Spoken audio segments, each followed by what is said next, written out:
Hey guys, my name is Ben and today we're gonna do a short tutorial on how to connect a controller straight to Raspberry Pi's GPIO pins. So if you're interested in that kind of thing, please stay tuned and we'll do a step-by-step tutorial. So what we have here is a perf board with some buttons, tactile switches soldered to it. They use a common sort of ground. I'll just solder another couple of buttons for start and select function, like so, and then after soldering we're going to connect them to Raspberry Pi's GPIO pins and configure the Raspberry Pi. Alright, so I have completed sort of soldering all the buttons on this PCB. It's got the standard D-pad, A, B, X, Y, and left and right shoulder button up the top, and start and select buttons at the bottom. Alright, so now we're gonna connect it up to the Raspberry Pi 3. Alright, so we're back and we got Raspberry Pi connected to a HDMI screen. You want to make sure that Wi-Fi is on Raspberry Pi and it's connected to a wireless network or a wired network. So make sure you have the connection to the internet before progressing on this tutorial. So very quickly what we're gonna do is we're gonna get out of here, quit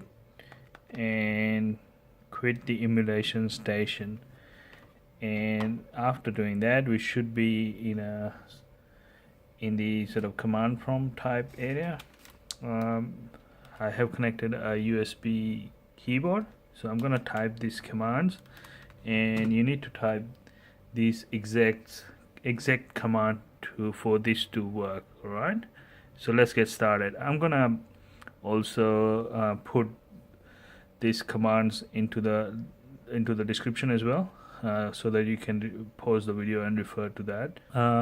So first we're gonna type is CD space this squiggly line above the tab button and press enter. Once we've done that, we're gonna type exactly git space clone space http colon // github.com /mholgatem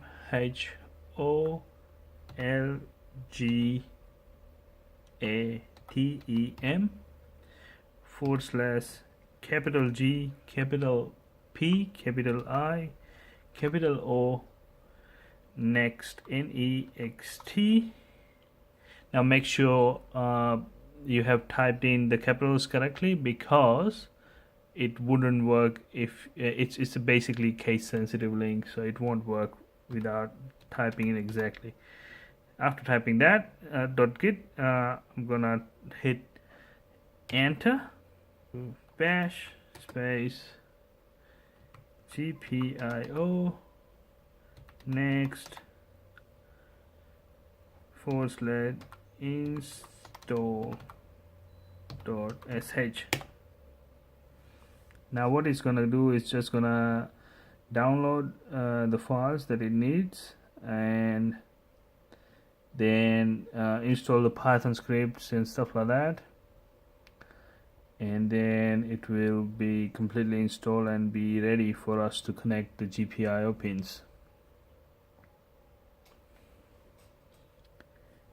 Right, so give it a moment or two based on your speed of the internet connection. I still don't have NBN here in Melbourne at my property, so my internet is pretty shitty compared to the modern standards. I'm still on the ADSL. Alright, so once the installation is complete, it's gonna prompt you whether or not you want to run the configuration manager or not. We're gonna hit no at the moment, and later on we will get into the config manager. So I'm gonna hit no, enter, and I'm gonna do a shutdown.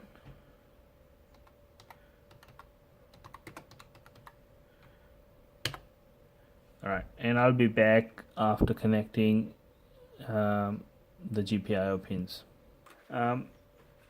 So this is the controller that we want to wire up. It's got all the pins.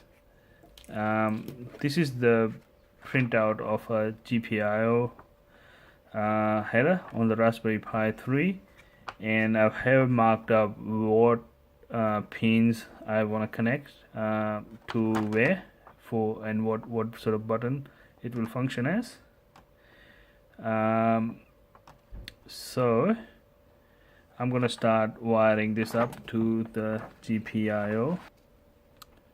Okay, we are back, and I have connected all the GPIO pins for this homemade controller, and Raspberry Pi has booted into the emulation station. We're gonna quickly get out of that, so quit emulation station again, right, and we're gonna type in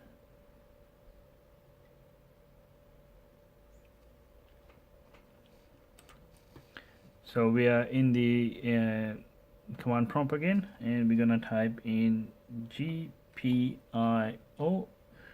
next NEXT space config. So if you remember, we skipped the step of configuration before, just so that we can pause it, and then we can connect the GPIO connectors to the Raspberry Pi. We're gonna select Joypad 1 here. Alright, and it's gonna ask you how many D-pad or joysticks does this connector have, and we're gonna select 1 here. Make sure you highlight 1 and select hit enter. Now once you hit enter, you will be into this menu here that looks a bit more sort of confronting, but it's super easy, so we're gonna walk through. So it's got a list of buttons highlighted in here, right? And what it asks us to do is select all the buttons that we want to configure. So in this controller here, we have 4 D-pad buttons, up, down, left, right. We have 4 face buttons, A, B, X, and Y. We have 2 shoulder buttons, left and right, and we have start and select button. So we have 12 buttons altogether. So we're gonna highlight 12 buttons in here. So starting with the start button, spacebar. We're gonna select button, spacebar. So make sure, see there is a cross, so make sure it's highlighted, and when you hit the spacebar, it's crossed. A button, B button, X button, Y button, and we want a couple of those trigger buttons, right? So, and finally what we're gonna do is we're gonna hit enter. So we have selected 8 buttons, and because we selected 1 D-pad in the earlier menu, we have 12 buttons altogether. Now once we hit enter, it's gonna ask us to start pressing the buttons. So I'm gonna zoom out a little bit here so I can show you while I'm pressing the buttons, right? So I'm pressing the up button, and it has registered the up button for me. Now it asks me to press the down button. I'm gonna press the down button, and the down button has registered for me. It has asked to press the left button. I'm gonna press the left button, and the left button has registered for me. Asked to press the right button, and I'm gonna press the right button, and it has registered for me. The start button, so I'm gonna press the start button, it has registered the start button for me. Select button, it has registered the select button for me. Now it asks me to press the A button. I'm going to press the A button. So it has registered the A button for me. B button, it's B, X, X, Y, Y, and now the left trigger one is just here, and right trigger one is this, and that's it. So we have configured 12 buttons to the GPIOnext config. It's all done in here. Now what we're going to quickly do is exit out of this, and just to make sure, we're going to type in here GPIOnext start. So GPIOnext space start, and it has started the GPIOnext for us. We're going to go into the emulation station from here,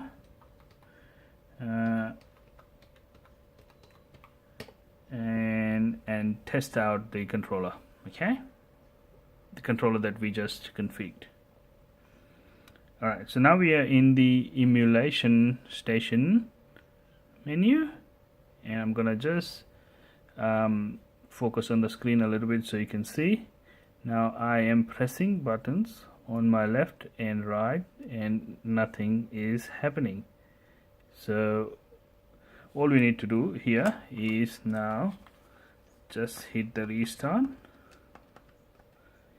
quit emulation, just the restart system, and it will restart the system for us, and then after that it should work.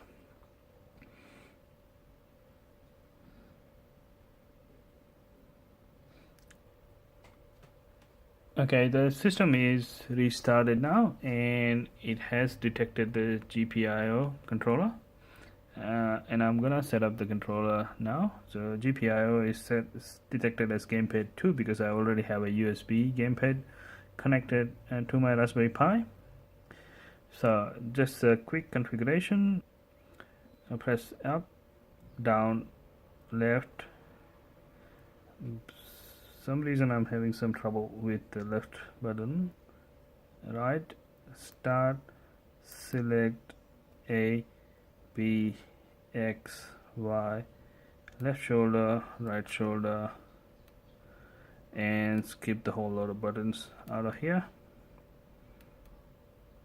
Not defined, not defined, not defined. With GPIO, you cannot connect the analog stick without some sort of middleman in there, sort of interpreting the analog signal from the analog stick and then converting into a digital. So yeah, you can't do that, and you need to skip all these analog things, and that's it. So now that we have configure the buttons, we can play with this little controller that we have made. So as I was saying, you can sort of connect a basic controller with GPIO so that you don't have to connect to another controller like Tinsy or something. So when you are building up, for example, Game Boys out of Raspberry Pi 3 and the space is tight, that saves a little bit of space for you, so that you can connect your controls directly to the GPIO. There's no sound, obviously there's no speakers connected to this, so we're gonna just quickly test something.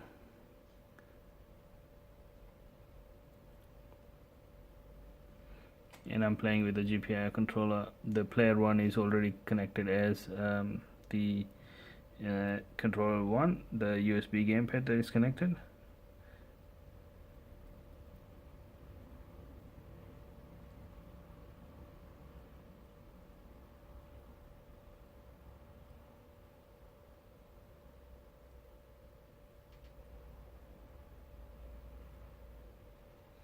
Yeah, so that's it for this video. I hope you like this tutorial, and let me know if you have any questions in the comments below. I will be happy to help you out. Thanks for watching this video, and until next time, thank you.